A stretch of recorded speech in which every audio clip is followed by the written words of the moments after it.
হরে কৃষ্ণ। আজ আমরা শ্রবণ করব বৈশাখ মাসের কি কি করা উচিত এবং কি কি করা উচিত নয়। শেষ পর্যন্ত ভিডিওটি দেখুন। বৈশাখ মাসের শুক্ল সপ্তমী তিথিতে গঙ্গা স্নান অতি দুর্লভ। ভগীরথ যখন গঙ্গাকে মর্তে নিয়ে এসেছিল, পথের মধ্যে জাহ্নবী পর্ণকুটির ছিল। গঙ্গা দেবী তা ভাসিয়ে নিয়ে গিয়েছিলেন।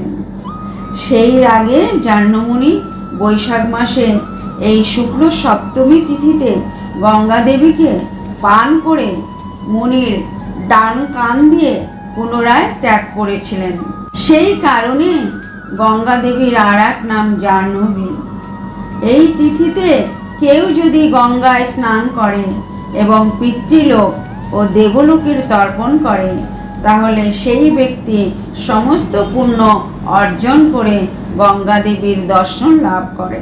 এই বৈশাখ মাসে দান, জপ, হোম, স্নান, ভক্তি করলে তা অক্ষয় হয়ে থাকবে এবং শতকোটি বেশি পুণ্য লাভ হয়।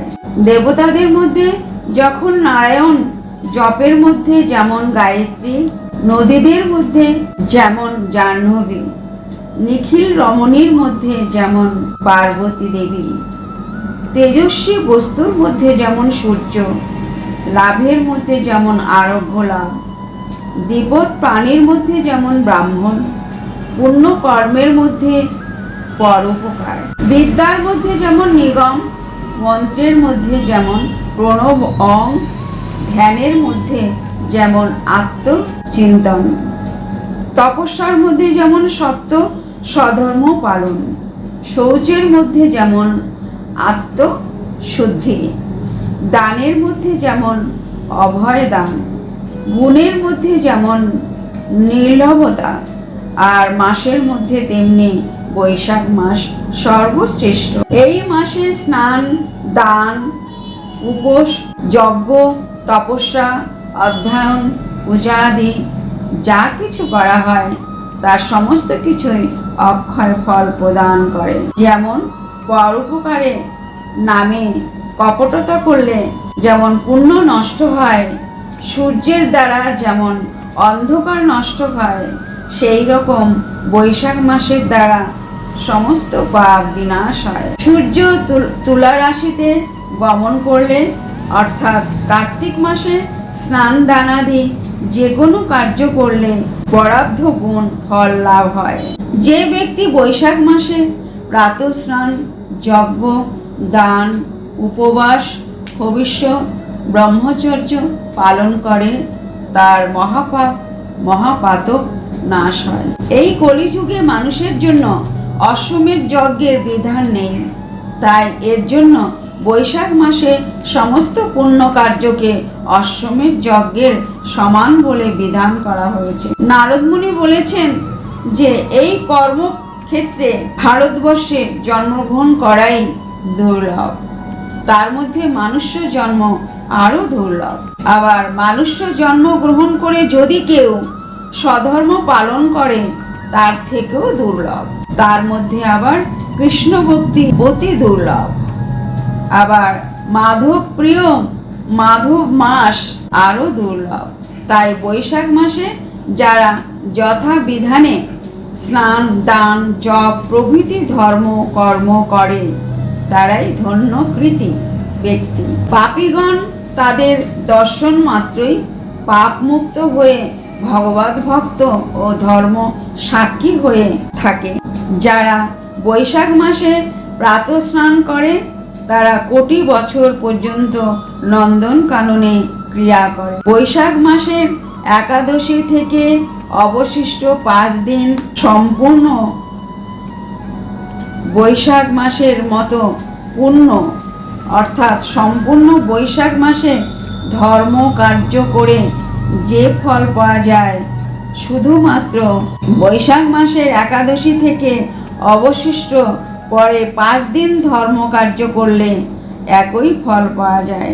বৈশাখ মাসে কেউ যদি ভগবান শ্রীকৃষ্ণকে স্নান করে পূজা করে, সেই ব্যক্তির সমস্ত দুর্লভ সমস্ত পুণ্য অনায়াসে লাভ করেন। কেউ যদি শুধুমাত্র বৈশাখ মাসের একাদশী থেকে অবশিষ্ট পরে 5 দিন প্রাতঃ স্নান করে, তাহলে তার সৎকুলে জন্ম, বিবিধ ঐশ্বর্য, সুপুত্র সুকুল, ধন ধান্য, মনমত স্ত্রী লাভ হয়।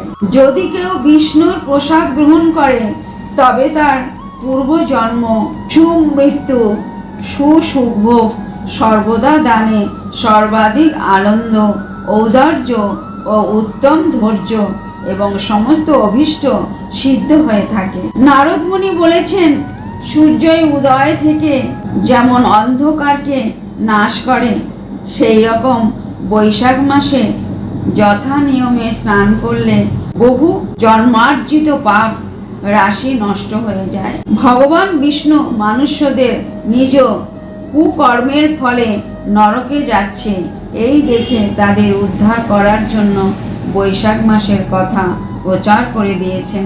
বিষ্ণু ভক্তরা গঙ্গা, যমুনা, অন্য কোনো পুণ্যতীর্থে সূর্য উদয়ের পূর্বে অরুণোদয়কালে যথা বিধানে স্নান করবে। বৈশাখ মাসে যথা বিধানে স্নান ও নির্মল দেবনারায়ণকে বিশেষ রূপে পূজা করলে পুত্র ধনাদি ঐশ্বর্য সুভোগের হরিপদ প্রাপ্ত হয়। লক্ষ্মী দেবী যেমন জগৎপতি মাধবের প্রিয় পাত্রী, ঠিক তেমনি এই বৈশাখ মাসও মাধবের খুব প্রিয়। এই মাধব মাসে মাধবের পূজা করলে যে ফল লাভ করবে এ বিষয়ে কোনো সন্দেহ নেই। তার সঙ্গে ধন, রত্ন, স্ত্রী, পুত্র, অট্টালিকা, ঘোড়া, হাতি, স্বর্গ, মুক্ত, এই সমস্ত বস্তু হরিভক্তরা অনায়াসে লাভ করে। এই রকম শাস্ত্র বিধানে কেউ অল্প ও যদি পূর্ণ কর্ম করে, তার দ্বারা মহাপাপ ক্ষয় হয় ও সুকৃতি লাভ হয়, এ নিয়ে কোনো সন্দেহ নেই। নারদ মুনি বলেছেন, অম্বরীশ মহারাজকে যে ব্যক্তি বৈশাখ মাসে হৃদয়ে ভক্তি স্থাপন করে প্রাতঃ স্নান করে, বিশুদ্ধভাবে শ্রী মাধবের পূজা করে, সেই পুণ্যের গণনা করতে আমি অক্ষম। হরির নামের ভয়ে যেমন পাপ রাশি অদৃশ্য হয়ে যায়, তেমনি বৈশাখ মাসে প্রাতঃকালে কোনো তীর্থক্ষেত্রে স্নান, শ্রীহরির স্তব করলে সেই রকম পাপ নাশ হয়ে যায়। যেমন গরুরের ভয়ে সমস্ত সাপ পালিয়ে যায়, তেমনি বৈশাখ মাসে প্রাতঃ স্নানে পাপ রাশি দূরে পলায়ন করে, এ নিয়ে কোনো সন্দেহ নেই। হরে কৃষ্ণ। এখানেই আমার বক্তব্য শেষ করছি।